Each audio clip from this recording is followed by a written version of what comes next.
આપણી basic slew અને જે કાપડમાં જ્યારે કટ કરીશું ત્યારે પણ આવું જ મૂકવાનું છે. એટલે આપણે જે કાગળ છે આપણું બ્રાઉન પેપર છે એમાં પણ આપણે એ રીતે જ ડ્રાફ્ટ દોરીએ છીએ. એટલે તમને ગ્રેન લાઇન અહીંથી આમ એમાં ક્રોસ દેખાશે એટલા માટે, બરાબર છે. એટલે જ્યારે કાપડમાં કાપો બેઝ સ્લીવ ત્યારે એ વાતનું ધ્યાન રાખવાનું છે કે એને બાયસ મૂકીને જ કાપવાની છે, બરાબર છે. પહેલાં આપણે બેઝિક જે છે દોરી દઈશું. જે આપણી બેઝિક સ્લીવ છે એ આપણે દોરી રહેવાની છે ને એના પરથી આપણે બેઝ સ્લીવ કેવી રીતે કરવાની છે એ જોઈશું,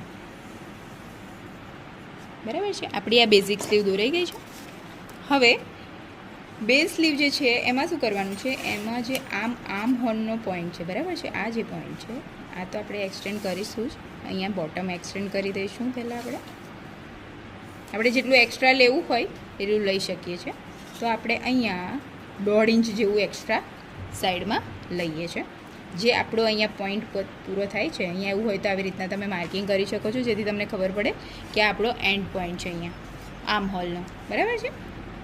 આ રીતે ત્યાંથી એનો જે એન્ડ પોઈન્ટ છે ત્યાંથી આપણે એક્સટેન્ડ કર્યું 1.5 ઇંચ ત્યાં લેવાનું. આ બાજુ પણ એટલું જ લઈશું, બંને બાજુ સરખું જ લેવાનું છે, બરાબર છે.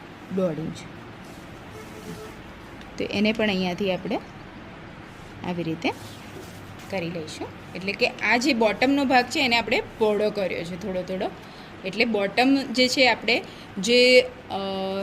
આ લીધું હતું ભાઈમોરી, એટલે કે સ્લીવ રાઉન્ડ, એના કરતાં આપણું ખુલ્લી બનશે. એટલે કે બોટમથી એનો શેપ જે છે આ રીતનો બનશે.